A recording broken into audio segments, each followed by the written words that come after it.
Hi ನಮಸ್ತೆ, welcome to my channel. ನಾನು V S Lakshmi. ಇವತ್ತು ಒಂದು ಸಣ್ಣದಾಗಿ ವ್ಲಾಗ್ ಮಾಡ್ಕೊಂಡಿದ್ದೀನಿ. ಇವತ್ತು ನಾನು ಹಬ್ಬದ್ದು ಏನೇನು ಮಾಡಿದ್ದೀನಿ ಅಂತೇಳಿ ಇವತ್ತಿನ ರೂಟೀನು ಶ್ರೀರಾಮನವಮಿದು ನಾನು ಒಂದು ಸಣ್ಣದಾಗಿ ವ್ಲಾಗ್ ಮಾಡ್ಕೊಂಡಿದ್ದೀನಿ. ಯಾರೂ ಬೇಜಾರು ಮಾಡ್ಕೋಬೇಡಿ. ಎಲ್ಲ ನನ್ನ ಸಬ್ಸ್ಕ್ರೈಬರ್ಗೂ ಆರ್ಥಿಕ ಶುಭಾಶಯಗಳು. ಎಲ್ಲರೂ ಹಬ್ಬ ಹೇಗೆ ಆಚರಿಸ್ತಾ ಇದ್ದೀರೋ ನಾವು ಹಾಗೆ ಸಿಂಪಲ್ಲಾಗಿ ಇವತ್ತಿಂದು ವ್ಲಾಗ್ನ ತೋರಿಸ್ತಾ ಇದ್ದೀನಿ. ಇವತ್ತು ನಾನು ಮನೆಯಲ್ಲಿ ಎಲ್ಲ ಕೆಲಸ ಮಾಡಿಕೊಂಡು ಈಗ ದೇವ್ರ ಮನೆಯಲ್ಲಿ ಸ್ವಲ್ಪ ಎಲ್ಲ ಕ್ಲೀನ್ ಮಾಡಿಕೊಂಡು ಹಳೇದು ಹೂವೆಲ್ಲ ತೆಗ್ದು ಹೊಸ್ದಾಗಿ ಮಾಡಿಕೊಂಡು ಎಲ್ಲ ಹಾಕಿ ಎಲ್ಲ ಕ್ಲೀನ್ ಮಾಡಿಕೊಂಡು ಈಗ ನಾನು ಸ್ವಲ್ಪ ಕಿಚನಲ್ಲಿ ದೇವ್ರಿಗೆ ನೈವೇದ್ಯಕ್ಕೆ ಏನು ಬೇಕು ಅಂತ ಹೇಳಿ ಸ್ವಲ್ಪ ಸಿಂಪಲ್ಲಾಗಿ ಇವತ್ತು ಶ್ರೀರಾಮನವಮಿಗೆ ಇನ್ನೇನು ಸಿಂಪಲ್ಲಾಗಿ ಏನು ಮಾಡ್ತೀವಿ, ಬರೀ ಜ್ಯೂಸು ಮತ್ತು ಪಾನಕ, ಮಜ್ಜಿಗೆ, ಕೋಸಂಬರಿ ಇದೇ ಇರುತ್ತೆ. ಮಾವಿನಕಾಯಿ ಚಿತ್ರಾನ್ನ ಇಷ್ಟು ಮಾಡ್ಕೊಂಡಿದ್ದೆ ನಾನು. ಅದನ್ನು ಇವಾಗ ನಾನು ನಿಮಗೆ ತೋರಿಸ್ತಾ ಇದ್ದೀನಿ ಯಾವ ರೀತಿ ನಾನು ಮಾಡ್ಕೊಂಡಿದ್ದೀನಿ ಅಂತ. ಅದಕ್ಕೆ ನಾನು ಹಣ್ಣೆಲ್ಲ ಕಟ್ ಮಾಡಿ ಒಂದು ಪ್ಲೇಟಲ್ಲಿ ಇಟ್ಕೊಂಡಿದ್ದೀನಿ. ನಾನು ಶುಗರ್ದು ಮಾಡ್ತಿಲ್ಲ, ಬೆಲ್ಲದ್ದು ಮಾಡ್ಕೊಳ್ತಾ ಇದ್ದೀನಿ. ಅದಕ್ಕೆ ನಾನು ಒಂದು ಹಣ್ಣನ್ನ ಫುಲ್ಲು ಸಿಪ್ಪೆ ಎಲ್ಲ ತೆಗ್ದು ಕಟ್ ಮಾಡಿ ನಾನು ಈ ರೀತಿ ಸಣ್ಣದಾಗಿ, ಯಾಕಂದರೆ ಮಿಕ್ಸಿನಲ್ಲಿ ನಾವು ಬ್ಲೆಂಡರ್ಗೆ ಹಾಕಿ ಇದು ಮಾಡಬೇಕಾಗುತ್ತೆ. ಒಂದು ಸ್ವೀಟ್ಗೆ ಎಷ್ಟು ಬೇಕೋ ಅಷ್ಟು ನಾನು ಬೆಲ್ಲ ತೊಗೊಂಡಿದ್ದೀನಿ. ಮತ್ತು ಕೋಸಂಬರಿಗೆ ಹೆಸರುಬೇಳೆ, ಕಾಯಿ ತುರಿ, ಸಣ್ಣದಾಗೆ ನಾನು ಸೌತೆಕಾಯಿನ ಹೆಚ್ಕೊಂಡು ಮತ್ತು ಕ್ಯಾರೆಟನ್ನ ತುರ್ಕೊಂಡಿದ್ದೀನಿ. ಇದು ಮಜ್ಜಿಗೆಗೆ ಶುಂಠಿನೂ ಹಸಿಮೆಣ್ಸಿನ್ಕಾಯಿನ ಹೆಚ್ಚಿಟ್ಕೊಂಡಿದ್ದೀನಿ. ಇದಿಷ್ಟು ಈ ರೀತಿ ಎಲ್ಲ ಅರೇಂಜ್ ಮಾಡಿಕೊಂಡು ಇಟ್ಕೊಂಡಿದ್ದೀನಿ. ಈಗ ನಾನು ಹಣ್ಣನ್ನು ಬ್ಲೆಂಡರಲ್ಲಿ ಹಾಕಿ ಬ್ಲೆಂಡ್ ಮಾಡ್ಕೊಳ್ತಾ ಇದ್ದೀನಿ.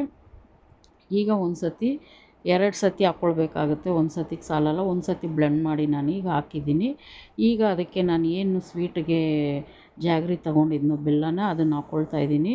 ಮತ್ತು ಏಲಕ್ಕಿ ಪೌಡರ್ ಸ್ವಲ್ಪ ಹಾಕ್ಕೊಂಡು ಇದಿಷ್ಟನ್ನು ಮೂರು ಸೇರಿಸಿ ತಿರ್ಗಾ ಮತ್ತೆ ನಾನು ಬ್ಲೆಂಡ್ ಮಾಡ್ಕೊಳ್ತಾ ಇದ್ದೀನಿ.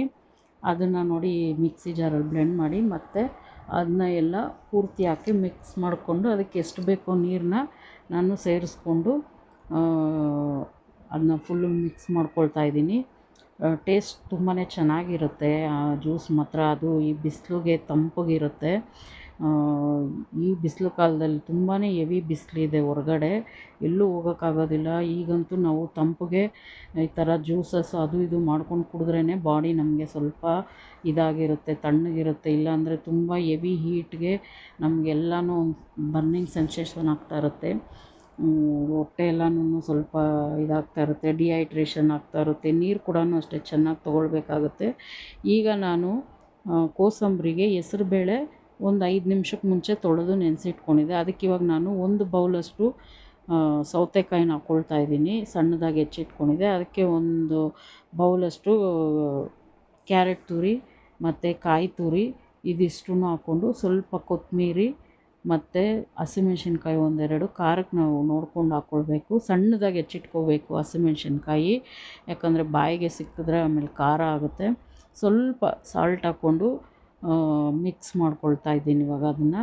ಅದಕ್ಕೆ ಸ್ವಲ್ಪ ಒಗ್ಗರಣೆ ಮಾಡಿಟ್ಕೊಂಡಿದ್ದೆ, ಸಾಸಿವೆ, ಜೀರಿಗೆ, ಉದ್ದಿನಬೇಳೆ ಹಾಕಿ ಅದನ್ನು ಕೂಡ ಇದಕ್ಕೆ ಸೇರಿಸ್ಕೊಂಡು ಚೆನ್ನಾಗಿ ಇವಾಗ ಎಲ್ಲ ಮಿಕ್ಸ್ ಮಾಡಿಕೊಂಡ್ರೆ ಕೋಸಂಬರಿ ರೆಡಿ ಆಗುತ್ತೆ. ಸಿಂಪಲಾಗಿ ಮಾಡ್ಕೊಬೋದು ಕೋಸಂಬರಿ ಅಂತೂ, ನಾವು ಯಾವಾಗ ಬೇಕಾದರೂ ಮಾಡ್ಕೊಳ್ಬೋದು. ನಾವು ಉಪ್ಪು ಹಾಕಿಲ್ಲ ಅಂದರೆ ಬೇಕಾದರೆ ಅದು ಹೊರಗಡೆ ಇಡ್ಬೋದು. ನಾವು ಉಪ್ಪು ಸೇರಿಸಿರೋದ್ರಿಂದ ನಾವು ಹೊರಗಡೆ ಇಟ್ಟರೆ ಅದು ಕೆಡೋ ಥರ ಆಗ್ಬಿಡುತ್ತೆ. ಯಾಕಂದರೆ ತುಂಬಾ ಬಿಸಿಲಿರೋದ್ರಿಂದ ನಾವು ಫ್ರಿಜ್ಜಲ್ಲೇ ಸ್ವಲ್ಪ ಇಟ್ಕೊಂಡು ಅದನ್ನ ಇದು ಮಾಡ್ಕೊಳ್ಬೇಕಾಗುತ್ತೆ. ಅದಕ್ಕೆ ಎಷ್ಟು ಬೇಕೋ ಅಷ್ಟು ನಾವು ರೆಡಿ ಮಾಡ್ಕೊಳ್ಬೋದು. ಈಗ ಕೋಸಂಬರಿ ರೆಡಿಯಾಗಿದೆ ನೋಡಿ, ಚೆನ್ನಾಗಿ ಬಂದಿದೆ ಕೋಸಂಬರಿ ಅಂತೂ. ಎಲ್ಲರೂ ಆಲ್ಮೋಸ್ಟ್ ಇದೇ ಥರನೇ ಮಾಡೋದು.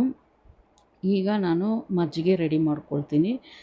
ಮಜ್ಜಿಗೆನೂ ಅಷ್ಟೇ ನಾನು ಒಂದು ಒಂದು ಒಂದು ಟಂಬ್ಲರಷ್ಟು ತೊಗೊಂಡಿದ್ದೀನಿ ಮಜ್ಜಿಗೆ. ಅದಕ್ಕೆ ನಾನಿವಾಗ ಶುಂಠಿ, ಹಸಿಮೆಣ್ಸಿನ್ಕಾಯಿ ಹಾಕಿ ಮಸಾಲೆ ಮಜ್ಜಿಗೆ ಮಾಡ್ಕೊಳ್ತಾ ಇದ್ದೀನಿ.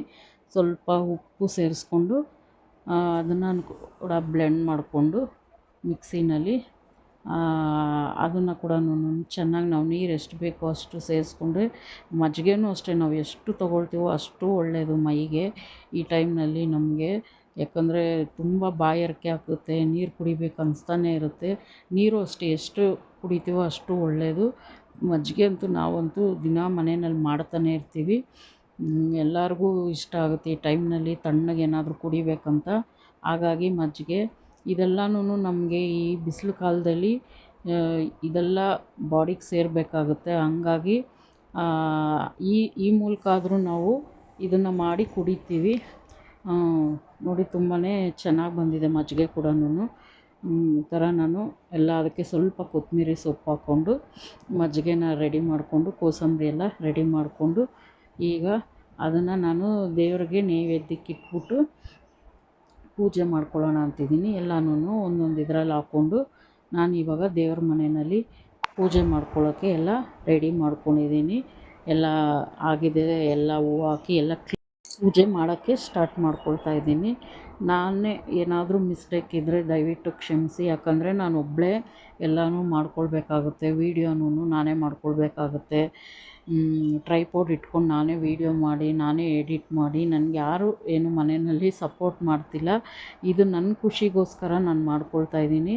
ಅವರು ಮನೆಯಲ್ಲೆಲ್ಲ ಮಕ್ಕಳು ನಿನ್ನಿಷ್ಟ ಏನೋ ಮಾಡ್ಕೊ ಅಂತೇಳಿ ಇದು ಮಾಡಿದ್ದಾರೆ. ಹಾಗಾಗಿ ನಾನು ಇದನ್ನು ನನಗೆ ಇಷ್ಟ ಅಂಥೇಳಿ ನಾನು ಮಾಡ್ಕೊಳ್ತೀನಿ. ನಾನೇನು ದಿನನಿತ್ಯ ಏನು ಮಾಡ್ಕೊಳ್ತೀನಿ ಅದನ್ನಷ್ಟೇ ನಾನು ಮಾಡ್ತಾಯಿದ್ದೀನಿ, ಯಾವುದೇ ಇದಿಲ್ಲ. ಹಾಗಾಗಿ ನನ್ನನ್ನು ಈಗ ಪ್ರೀತಿಸೋ ಜನ ಸಿಕ್ಕಿದ್ದಾರೆ. ಹಂಗಾಗಿ ನನಗೆ ತುಂಬಾ ಖುಷಿ ಆಗ್ತಾಯಿದೆ. ಈ ನಾನು ಇಷ್ಟು ಮಟ್ಟಕ್ಕೆ ತಿಳ್ಕೊಂಡಿದ್ದೀನಿ. ನನಗೇನಂದರೆ ಏನು ಗೊತ್ತಿರಲಿಲ್ಲ ಫಸ್ಟು. ನಾನು ಒಂದೊಂದಾಗಿ ಇವಾಗ ತಿಳ್ಕೊಂಡು ನಾನು ಇವಾಗ ಮಾಡ್ತಾಯಿದ್ದೀನಿ. ನಾನೇನಾದರೂ ವೀಡಿಯೋ ಮಾಡುವಾಗ ಕರೆಕ್ಟಾಗಿ ಬಂದಿಲ್ಲ ಅಂದರೆ ದಯವಿಟ್ಟು ಕ್ಷಮಿಸಿ. ಮುಂದೆ ಹೋಗ್ತಾ ಹೋಗ್ತಾ ಸ್ವಲ್ಪ ಇನ್ನೂ ಪ್ರಾಕ್ಟೀಸ್ ಆಗಬೇಕಾಗಿದೆ. ನಾನು ವ್ಲಾಗೆಲ್ಲ ಇನ್ನೂ ಅಷ್ಟೇನು ಸ್ಟಾರ್ಟ್ ಮಾಡಿಲ್ಲ. ನಂದು ಬರೀ ಶಾರ್ಟ್ಸ್ ಅಷ್ಟೇ ಹಾಕ್ತಾಯಿದ್ದೀನಿ. ದಿನನಿತ್ಯ ನಂದು ಏನಿರುತ್ತೆ ಪೂಜೆ, ದೇವಸ್ಥಾನಕ್ಕೆ ಹೋಗೋದು, ಇದು ಅಷ್ಟೇ ಮಾಡ್ತಾಯಿದ್ದೀನಿ. ಈಗೆಲ್ಲ ಆಯಿತು, ದೇವರಿಗೆ ಕಾಯಿ ಹೊಡೆದು ಇವಾಗ ಪೂಜೆ ಮಾಡ್ಕೊಳ್ತಾ ಇದ್ದೀನಿ. ಮಂಗಳಾರತಿ ಮಾಡಿ ಮಾಡ್ಕೊಳ್ತಾ ಇದ್ದೀನಿ. ಇವತ್ತಿನ ವ್ಲಾಗು ನಿಮಗೆ ಇಷ್ಟ ಆಗಿದೆ ಅಂದ್ಕೊಂಡಿದ್ದೀನಿ. ಏನಾದರೂ ಅದರಲ್ಲಿ ತಪ್ಪಿತ್ತು ಅಂದರೆ ಏನಾದರೂ ತಿಳಿಸಿ ಕಮೆಂಟಲ್ಲಿ. ಮತ್ತು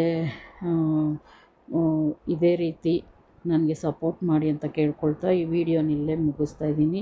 ಈ ವಿಡಿಯೋನ ವಾಚ್ ಮಾಡಿದ್ದಕ್ಕೆ ತುಂಬ ಥ್ಯಾಂಕ್ಸ್, ಧನ್ಯವಾದ.